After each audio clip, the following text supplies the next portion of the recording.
Hello, it is another day on Earth. I hope you're doing well. I remember a post from Adam something, I don't remember when. It was talking about how some languages don't have gendered pronouns. Being someone who only spoke English, I was oblivious to this ever being a reality. I grew up under the premise that everyone is referred to as he, him, or she, her. Fast forward to my early 20s, and I met someone I'll never forget. This person forced me to reconsider how to think about pronouns and presentations. That's what I want to talk about. At least in the Western world, we are all raised under the premise that every person is slowly molded to present themselves a certain way as they grow up. When I say they present a certain way, I mean how other people physically see them, their bodies. In my head, I can see myself as a brain mogger who is smarter than everyone else, but other people will never see that because it isn't in my physical presentation.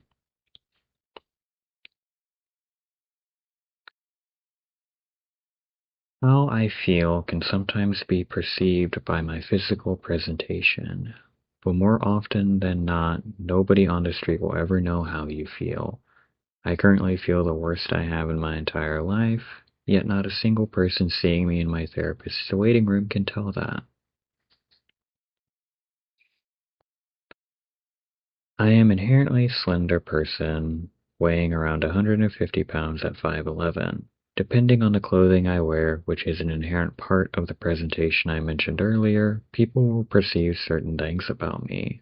If I wear a SpongeBob shirt as a 23-year-old, most people will perceive me as juvenile. If I wear shorts with a 12-inch inseam and fishnets, people's perception will likely be much more polarized than a SpongeBob shirt. Some people may think I am gay, others may be transgender. Some might simply think I am mentally unwell or just not really care.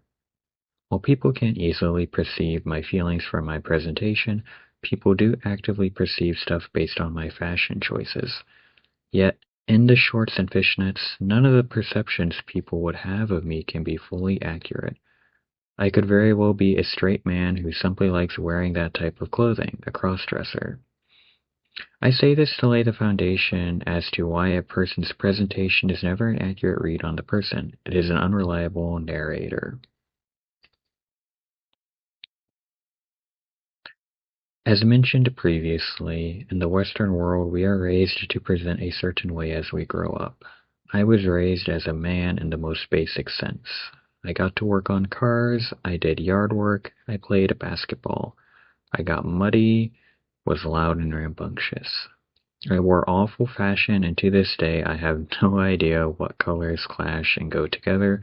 My partner was the only reason I ever started wearing something other than the most boring clothing. My mom once told me that I parted my hair on the wrong side and that men part their hair on the other side. I've never worn makeup, feel awkward around people I perceive as not men, and I can't find the clit. By all textbook definitions, I am a man. I was raised with this perception of what a man is, and for the majority of my life I lived by it. I never questioned my gender, and I felt safe in my embarrassing lack of physical masculinity. In the 21st century, we see a continual expansion of what people present as. Today, more and more people are blurring the lines of what the traditional gender presentations. There are men who like to wear traditionally feminine clothing and vice versa. Someone who grew up in a traditional family admittedly struggled to figure out how to make sense of it all. I had slowly become loose friends with people of varying genders, including some transgender individuals. Many of us can relate to being unsure how to treat them because of the inevitable complexity of people who blur the line in a world of black and white. I sure was confused because personally, I didn't really want to date someone with a penis, regardless of their presentation. Publicly, I had fully accepted them as the genders they wished to be, no harm, no foul. But behind that, I struggled with figuring out how to really feel about them. At the end of the day, it remains true that transgender people are different from their cisgender counterparts. One day, medical science may progress to a point those differences no longer exist, but the present is the best we have for now. This left me wondering if there is ever a world where transgender people could happily exist until medical science rendered them irrelevant, and I could not be considered transphobic if I was hyperstraight. I started dating a girl in late 2020, and it marks the day I sold my soul for a cupcake. After a couple months, she broke up with me because she felt happier being a lesbian. Fast forward 1.5 years, and she messages me again saying she'd like to try again. A few months go by, and eventually she comes out as something that would sentence my life to a relationship I haven't made sense of even today.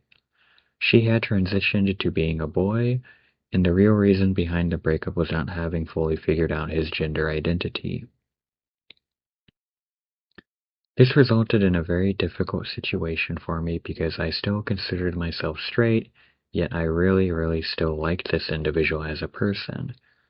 Well, what I didn't know at the time, today I can bring up an article called Looking for Alice, which contains a quote, "Someone once asked Gertrude Stein if she was a lesbian.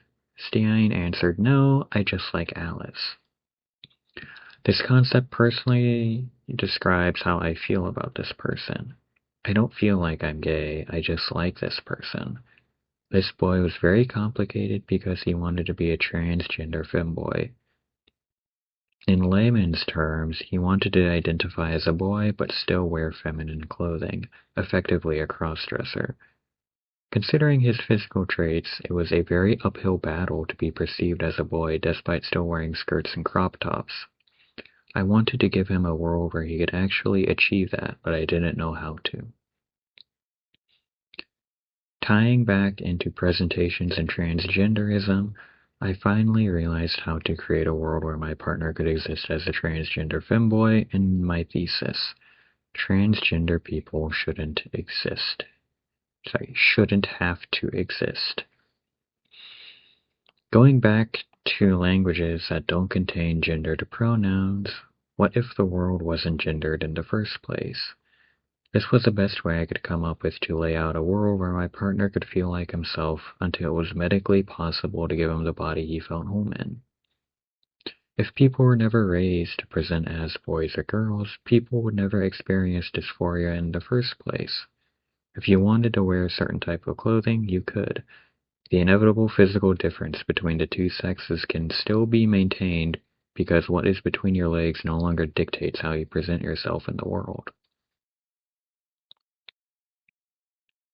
I do believe it would be a better world for everyone if gender stereotypes were no longer forced onto the youth. Someone like myself who still struggles with bottling up emotions and being stoic instead of vulnerable wouldn't experience it in the first place because I would have never been raised under those manly expectations. Women would no longer be subjected to toxic feminine beauty standards because the concept of femininity would no longer exist.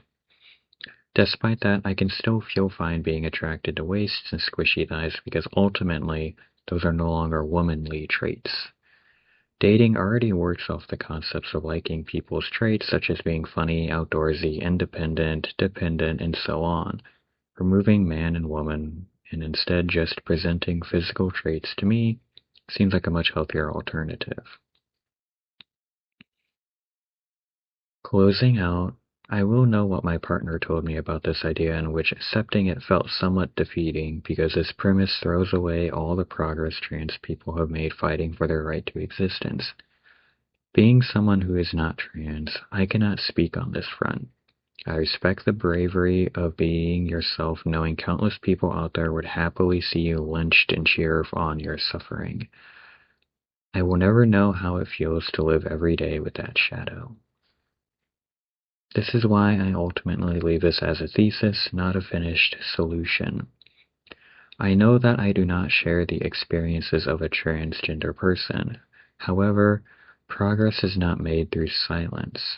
I throw my thesis out to the world knowing it will be picked apart, probably ridiculed, and so on. However, I hope that it can lead to discussion between our fellow humans to make a better world for ourselves, our friends, and our children. Thanks for listening. I'm going through a really dark period in my life after this boy left me. Feels like everything I worked towards over the past 3 years has evaporated in one day. I go back to a video from Louis Rossmann talking about how to make the world a better place, and you just make your little corner of the world a better place. Now, I never really felt like I had a world to make better, so I always wanted to make somebody else's better, and now without that person, I've really struggled to figure out how to do that. That's all I really have for this. I'm hoping I will make more talking about this than just with standard boring webcam format. I right now I read from a script, but I have more stuff I want to talk about, and at this point, I'm just gonna put it out there. Hmm. There's a lot of pressure when it comes to putting yourself out there and just saying things, but I want to keep the world moving forward, and right now, I'm not doing much with my life, so yeah, I just want to see if I can gain something for my self-worth and talk about all the stuff I think about because yeah, I don't have much else I'm doing anymore. I hope you guys have a nice day.